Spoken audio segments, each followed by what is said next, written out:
ఈ నెల 21న విశాఖలో యోగా డే నిర్వహిస్తున్నామని ప్రతి ఒక్కరూ ఇందులో భాగస్వాములు కావాలని సీఎం చంద్రబాబు తెలిపారు. యోగా డే కార్యక్రమంపై సమీక్ష అనంతరం ఆయన సమావేశం నిర్వహించారు. యోగా దేశ పాల్గొనేందుకు 5 లక్షల మందికి సౌకర్యాలు ఏర్పాటు చేశామని చెప్పారు.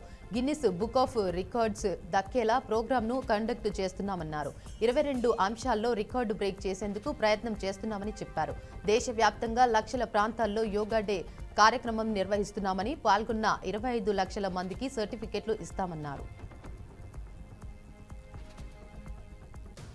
రైతు నేస్తం కార్యక్రమంలో సీఎం రేవంత్ రెడ్డి ఆసక్తికర వ్యాఖ్యలు చేశారు. రైతులను రాజులుగా చేయడమే కాకుండా వ్యవసాయాన్ని పండుగలా మారుస్తామని హామీ ఇచ్చారు. ఇందిరమ్మ రాజ్యంలో రైతులు నిజమైన రాజులు అవుతారని తెలిపారు. గత పాలకులు రాష్ట్రాన్ని ఆర్థికంగా దెబ్బతీశారని, వారు రైతుల పేరుతో ఇప్పుడు వీధి నాటకాలు ఆడుతున్నారని విమర్శించారు. దేశంలో వరి ఉత్పత్తిలో తెలంగాణ నెంబర్ 1 స్థాయిలో ఉందని గుర్తు చేశారు.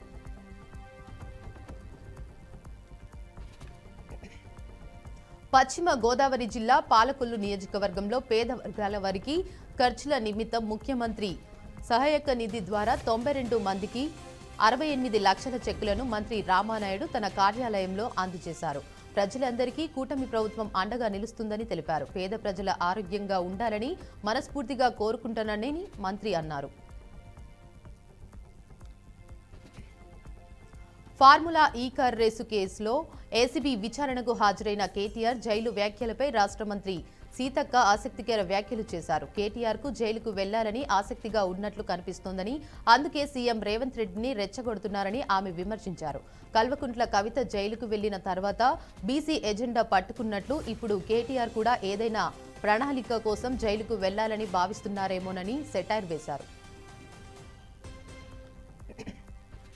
మాజీ మంత్రి పేర్ని నానికి బిగ్ షాక్ తగిలింది. అనూహ్యంగా 2019 కేసు తెరపైకి వచ్చింది. ఈ కేసులో ఆయనకు వారెంట్ జారీ చేసింది. 2019లో టీడీపీ కార్యకర్తలు చందు, శ్రీహర్షపై కృష్ణా జిల్లా మచిలీపట్నంలో పేర్ని నాని కేసు నమోదు చేయించారు. అయితే ఈ కేసులో ఆయన సాక్షిగా ఉన్నారు. కానీ ఈ కేసులో ఒక్కసారి కూడా ఆయన కోర్టుకు హాజరు కాలేదు. దీంతో తమ ఎదుట హాజరు కావాలని పలుమార్లు కోర్టు ఆదేశాలు జారీ చేసింది. అయినా సరే పేర్ని నాని కోర్టుకు హాజరు కాలేదని 3 సార్లు వాయిదా వేసినా కానీ హాజరు కాకపోవడంపై కోర్టు సీరియస్ అయింది. ఇందుకు సంబంధించి వారెంట్ జారీ చేసింది. ఫార్ములా ఈ కార్ రేసు నిర్వహణలో జరిగిన అవకతవకలు కేసు సందర్భంగా బీఆర్ఎస్ వర్కింగ్ ప్రెసిడెంట్ కేటీఆర్ పై ఏసీబీ అధికారులు విచారణ ముగిసింది. దాదాపు 7 గంటల పాటు సుదీర్ఘంగా ఆయనను ప్రశ్నించారు అధికారులు. ఈ దర్యాప్తులో రెండోసారి హాజరైన కేటీఆర్ ను అధికారులు సుమారు 60 ప్రశ్నలు అడిగినట్లు సమాచారం. ఎఫ్ఈఓ కంపెనీ ప్రతినిధుల వాంగ్మూలం ఆధారంగా హెచ్ఎండీఏ నిధులు దుర్వినియోగం, మంత్రివర్గం ఆమోదు లేకుండానే నిధులు మార్పు వంటి కీలక అంశాలపై ప్రశ్నించారు. హెచ్ఎండీఏ నిధులు నిబంధనల ప్రకారమే ఎఫ్ఈఓకు పంపించారని, వ్యక్తిగతంగా ఎలాంటి లబ్ధి పొందలేదని కేటీఆర్ చెప్పారు. ఏపీలో పర్యటిస్తున్న కేంద్ర మంత్రి పీయూష్ గోయల్ ప్రయాణించే హెలికాప్టర్లో సాంకేతిక లోపం ఏర్పడింది. దీంతో తన పర్యటనను అంతర్గతంగా రద్దు చేసుకున్నారు. ఏపీలోని అమరావతి నుంచి హెలికాప్టర్లో తిరుపతికి వెళ్లిన కేంద్ర మంత్రి అక్కడ పర్యటనను పూర్తి చేసుకున్నారు. అక్కడి నుంచి కృష్ణపట్నం పోర్టుకు వెళ్లడానికి హెలికాప్టర్ ఎక్కారు. అదే సమయంలో సాంకేతిక సమస్య తలెత్తడంతో హెలికాప్టర్ సిబ్బంది కేంద్ర మంత్రి గోయల్ భద్రతా సిబ్బందికి వివరించారు. దీంతో ముందు జాగ్రత్తగా తన కృష్ణపట్నం పర్యటనను రద్దు చేసుకుని తిరుపతి నుంచి విమానంలో ఢిల్లీకి వెళ్లిపోయారు. మెడికల్ కాలేజీల వ్యవహారంలో బీఆర్ఎస్ కాంగ్రెస్ నేతల మధ్య సోషల్ వార్ నడుస్తోంది. ఈ మేరకు మాజీ మంత్రి హరీష్ రావు ప్రభుత్వంపై విమర్శలు గుప్పిస్తూ ఎక్స్ వేదికగా పోస్ట్ చేయగా, తాజాగా మంత్రి దామోదర రాజనరసింహ కౌంటర్ పోస్ట్ చేశారు. అందులో మెడికల్ కాలేజ్ ఏర్పాటు చేయడం అంటే పేపర్లు మీద జీవోలు ఇవ్వడం కాదని, కాలేజీ బిల్డింగ్లు, ఎంబీబీఎస్ సీట్లకు అనుగుణంగా హాస్పిటల్స్, అందులో ఫ్యాకల్టీ, ఇన్ఫ్రాస్ట్రక్చర్, విద్యార్థులు, హాస్టల్స్ ఇలా అన్ని విధాలుగా సౌకర్యాలు కల్పిస్తేనే కాలేజీ ఏర్పాటు చేసినట్టని రాసుకొచ్చారు. అలాగే రాజకీయ ప్రయోజనాల కోసం గాల్లో మేడలు, కాగితాలపై కాలేజీలను చూపించి వైద్య విద్యను నాసిరకంగా చేసింది బీఆర్ఎస్ ప్రభుత్వం కాదా అని మంత్రి ప్రశ్నించారు.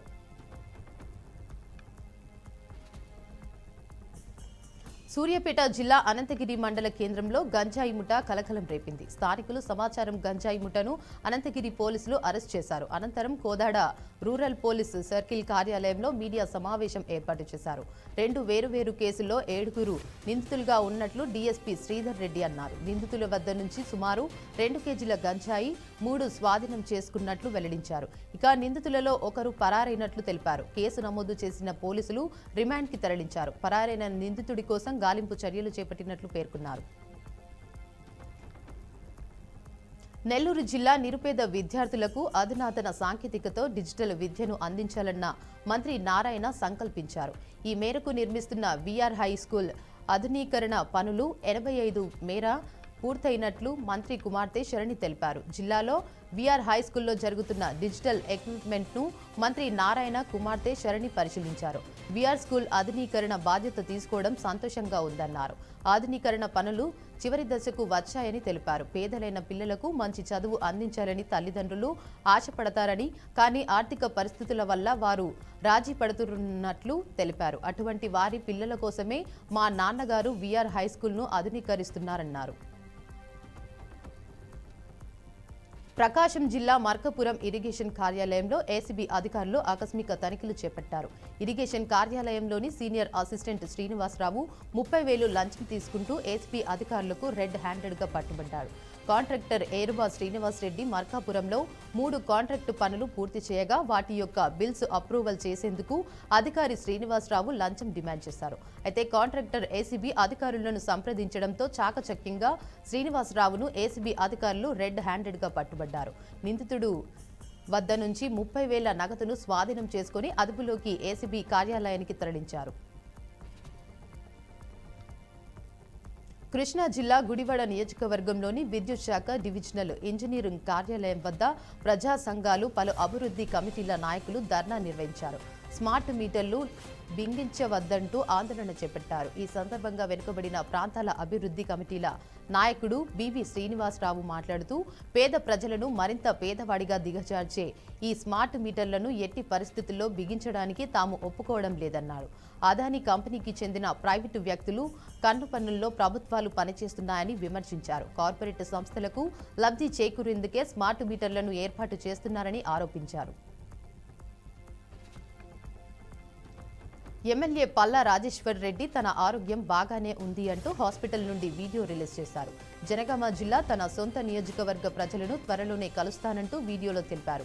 అనుకోకుండా ఈ నెల 11న బాత్రూంలో జారిపడిన ఘటనలో ఆసుపత్రిలో చేరినట్లు తెలిపారు. ఘటనలో తనకు వైద్యులు మేజర్ సర్జరీ చేశారని తెలిపారు. సర్జరీ సమయంలో మొదటి గంట తర్వాత తాను గట్టెక్కినట్లు పేర్కొన్నారు. ఈ మేరకు వైద్యులు 2 వారాల రెస్ట్ తీసుకోవాలని పలు సూచనలు చేసినట్లు తెలిపారు. ఆసుపత్రికి వచ్చిన బంధుమిత్రులు, అభిమానులను కలవలేకపోయినట్లు ఎమ్మెల్యే పల్లా రాజేశ్వర్ రెడ్డి విచారం వ్యక్తం చేశారు. గ్రామీణ జీవన వైవిధ్యాన్ని తిరిగి పునరుద్ధరించడానికి గ్రామీణ ప్రాంతాలలో పాదయాత్ర చేపడుతున్నామని శ్రీ కమలానంద భారతి స్వామి పిలుపునిచ్చారు. ఈ సందర్భంగా ప్రజలను చైతన్యవంతం చేయడానికి జూలై 12న తిరుపతిలో పాదయాత్ర ప్రారంభించనున్నట్లు తెలిపారు. హిందూ యువ చైతన్య పాదయాత్ర జయప్రదం చేయాలని కోరుతూ శ్రీ సత్యసాయి జిల్లా పెనుకొండలో సమావేశం ఏర్పాటు చేశారు. సమాజంలో గ్రామీణ ప్రాంతాలకు ఎంతో చారిత్రక చరిత్ర ఉందని కమలానంద భారతి స్వామివారు అన్నారు. జానపదం, పౌరాణికం, సాంఘికం, నాటకాలు, కూచిపూడి, భారతనాట్యం, కోలాటం తదితర కళా సంస్కృతి కార్యక్రమాలు ఉత్సాహం నింపాయన్నారు. ఎమ్మెల్యే కొత్త ప్రభాకర్ రెడ్డిపై మెదక్ ఎంపీ రఘునందన్ రావు కీలక వ్యాఖ్యలు చేశారు. మన రాష్ట్రం కొత్తగా ఏర్పడిన తర్వాత ఈ ప్రాంతంలో ఎమ్మెల్యేగా పనిచేస్తున్నటువంటి కొత్త ప్రభాకర్ రెడ్డి మండలానికి ఎటువంటి అభివృద్ధి చేయలేదని ఆరోపించారు. సిద్దిపేట జిల్లా మిరుదొడ్డి మండలంలో మెదక్ ఎంపీ రఘునందన్ రావు పర్యటించారు. మండల కేంద్రంలో నూతన సబ్ పోస్ట్ ఆఫీసు బ్రాంచ్ భవనాన్ని ప్రారంభించారు. అనంతరం పోస్ట్ ఆఫీసులో ఖాతాలు తీసుకున్న ఖాతాదారులకు పుస్తకాలను అందించారు. నేను ఎమ్మెల్యే 3 సంవత్సరాలు ఉన్నప్పుడే ఈ ప్రాంతం అభివృద్ధి చెందిందని అన్నారు. తెలంగాణ రాష్ట్రం ఏర్పడినప్పుడు అప్పటి ప్రజాప్రతినిధులు పట్టించుకొని ఉంటే ఈ పోస్ట్ ఆఫీస్ ఎప్పుడు ప్రారంభమయ్యేది అని అన్నారు. అప్పటి ప్రజాప్రతినిధులు పట్టించుకోలేదని రఘునందన్ రావు మండిపడ్డారు. జగిత్యాల జిల్లా రాయికల్ మండలంలో విషాదం చోటు చేసుకుంది. ఇటీక్యాల గ్రామానికి చెందిన మరిపెల్లి శ్రీను అనే కుటుంబాన్ని కులం బహిష్కరణ చేయడం స్థానికంగా కలకలం రేపింది. గత 3 సంవత్సరాలుగా తన 20 గంటల భూమిని ఆక్రమించి ఇబ్బందులకు గురిచేస్తున్నట్లు బాధితుడు తెలిపారు. భూ అక్రమదారుడు ప్రభుత్వ ఉద్యోగి కావడంతో ఎక్కడికి పోయినా న్యాయం జరగడం లేదని ఆవేదన వ్యక్తం చేశారు. వారి భూమిని ఆ వ్యక్తికి ఇవ్వకపోతే తమను కులంలోకి తీసుకోమని, ఎవరైనా తమతో మాట్లాడితే వారికి కులం జరిమానా విధిస్తున్నట్లు తెలిపారు. అధికారులు స్పందించి తమకు న్యాయం చేయాలని బాధితులు కోరారు.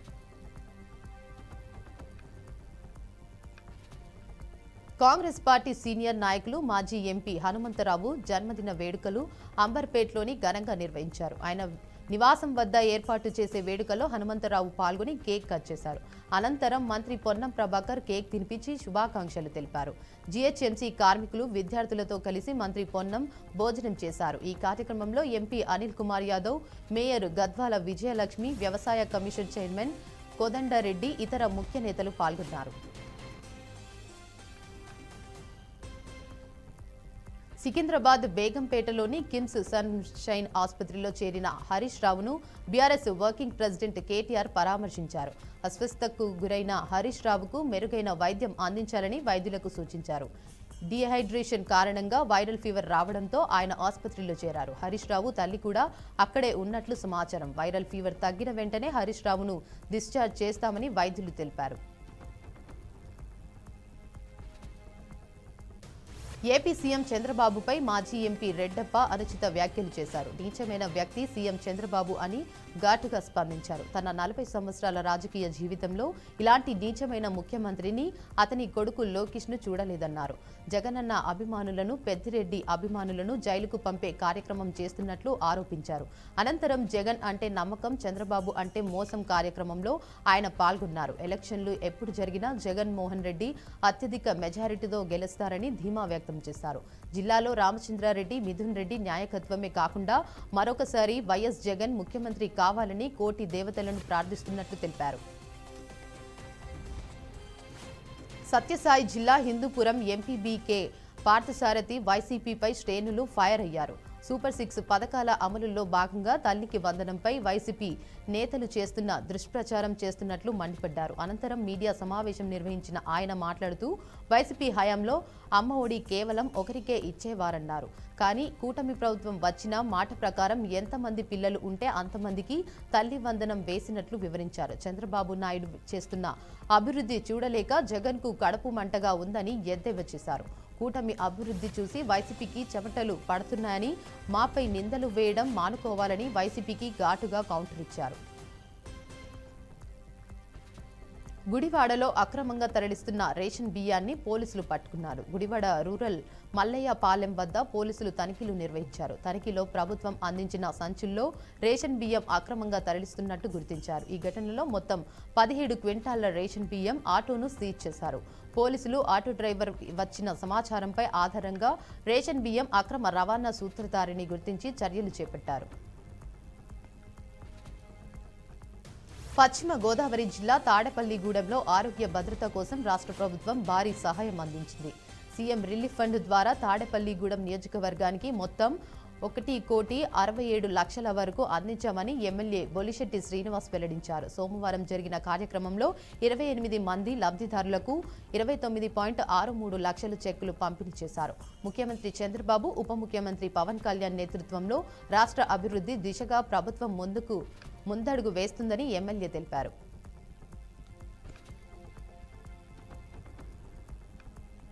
చిత్తూరు జిల్లా టమాటా రైతులు ప్రస్తుతం తీవ్ర సంక్షోభాన్ని ఎదుర్కొంటున్నారు. ఇప్పటికే పండించిన పంటకు సరైన ధర దొరక్క అల్లాడుతుంటే ఇప్పుడు ఊజీ ఈగ రూపంలో మరో పెనుముప్పు వారిని చుట్టుముట్టింది.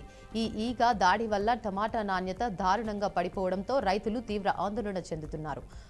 కొనుగోలుదారులకు కూడా ముందుకు రాకపోవడంతో వారి పరిస్థితి మరింత దయనీయంగా మారింది. ప్రస్తుత సీజన్లో చిత్తూరు జిల్లా వ్యాప్తంగా రైతులు పెద్ద ఎత్తున టమాటా పంటను సాగు చేశారు. దిగుబడి కూడా ఆశించిన స్థాయిలోనే వస్తుంది. అయితే ఊజీ ఈగ ప్రభావంతో పంట నాణ్యత పూర్తిగా దెబ్బతింటుందని రైతులు ఆవేదన వ్యక్తం చేస్తున్నారు. బీఆర్ఎస్ ఎమ్మెల్యే పాడి కౌశిక్ రెడ్డికి తెలంగాణ హైకోర్టులో చుక్కెదురైంది. కౌశిక్ రెడ్డి హైకోర్టులో దాఖలు చేసిన పిటిషన్ను ఇవాళ హైకోర్టు కొట్టివేసింది. సుబేదారి పిఎస్లో తనపై నమోదైన కేసు కొట్టేయాలంటూ కౌశిక్ రెడ్డి హైకోర్టును ఆశ్రయించారు. గతంలో క్వారీ యాజమాని మనోజ్ను కౌశిక్ రెడ్డి బెదిరించారనే ఆరోపణలు వెలుగులోకి వచ్చాయి. కమలాపురం మండలం మంగపల్లిలో క్వారీ మనోజ్ నిర్వహిస్తున్నారు. మనోజ్ భార్య ఉమాదేవి ఫిర్యాదు మేరకు కౌశిక్ రెడ్డిపై సుబేదారి పిఎస్లో కేసు నమోదైంది. శ్రీహరికోట షార్ కేంద్రానికి బాంబు బెదిరింపులు కలకరం రేగింది. చెన్నై సిఐఎస్ఎఫ్ కమాండెంట్ కార్యాలయానికి బెదిరింపు కాల్ రావడంతో శ్రీహరికోటలో భద్రతా బలగాలు అప్రమత్తమయ్యాయి.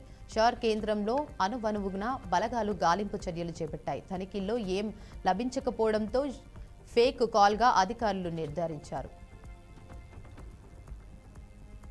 అహ్మదాబాద్ విమాన ప్రమాదంలో మరణించిన గుజరాత్ మాజీ ముఖ్యమంత్రి విజయ్ రూపానీ అంత్యక్రియలు పూర్తయ్యాయి. గుజరాత్ ప్రభుత్వం రాష్ట్ర వ్యాప్తంగా ఒకరోజు శోక దినాన్ని ప్రకటించింది. రాజ్కోట్లోని రామ్నాథ్ ఫారా శ్మశాన వాటికలో ఆయన అంత్యక్రియలు అధికార లాంఛనాలతో నిర్వహించారు. అంత్యక్రియల సమయంలో విజయ్ రూపానీ సతీమణి అంజలి రూపానీ తీవ్ర భావోద్వేగానికి లోనయ్యారు. ఈ కార్యక్రమంలో కేంద్ర హోంమంత్రి అమిత్ షా, గుజరాత్ ముఖ్యమంత్రి భూపేంద్ర పటేల్ పాల్గొన్నారు. బీజేపీ పాలిత రాష్ట్రాల్లో బెంగాలీ మాట్లాడే భారతీయులను బంగ్లాదేశీయులుగా పిలుస్తున్నారని పశ్చిమ బెంగాల్ సీఎం మమతా బెనర్జీ ఆరోపించారు. బెంగాలీ మాట్లాడే పౌరులను బీజేపీ లక్ష్యంగా చేసుకుందని విమర్శించారు.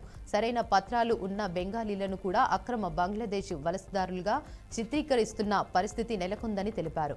ఈరోజు రాష్ట్ర అసెంబ్లీలో భాగంగా ఆమె ప్రసంగించారు. సొంత పౌరులను వారి భాష ఆధారంగానే బంగ్లాదేశీయులుగా పిలుస్తున్నందున బీజేపీ సిగ్గుపడాలన్నారు. బెంగాలీతో పాటు గుజరాతీ, మరాఠీ, హిందీ భాషల్లో మాట్లాడటానికి గర్వపడాలని, తాను ఈ భాషలన్నిటినీ మాట్లాడగలనని స్పష్టం చేశారు.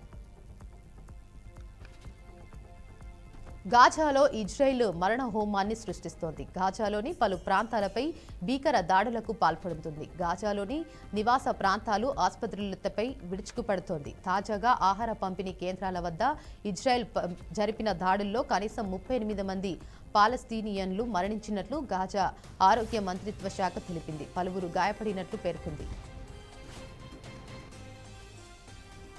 టీమిండియా మాజీ లెజెండ్ రవిచంద్రన్ అశ్విన్పై తమిళనాడు ప్రీమియర్ లీగ్లోని టీం సంచలన ఆరోపణలు చేసింది. దిండిగుల్ డ్రాగన్స్ జట్టుకు సారథ్యం వహిస్తున్న అశ్విన్ తన టీంతో కలిసి బాల్ ట్యాపరింగ్ పాల్పడ్డాడని మధురైన ఫాందర్స్ జట్టు కంప్లైంట్ చేసింది. అశ్విన్ టీం ఉపయోగించిన టవల్స్ ను ఏవో కెమికల్స్ లో ముంచి తెచ్చారని, దీంతో బంతి బరువు పెరిగిందని మధురై టీం ఆరోపణ. బంతిని బ్యాటుతో కొట్టినప్పుడు స్టీల్ బంతిని కొట్టినట్లు శబ్దం వచ్చిందని ఆ టీం ఆరోపించింది. స్వీడన్కు చెందిన పోల్ వరల్డ్ అథ్లెట్ మోండో డుప్లుంటిస్ మరో ప్రపంచ రికార్డు సృష్టించాడు. వరుసగా 12వసారి తను సృష్టించిన వరల్డ్ రికార్డును బద్దలు కొట్టాడు.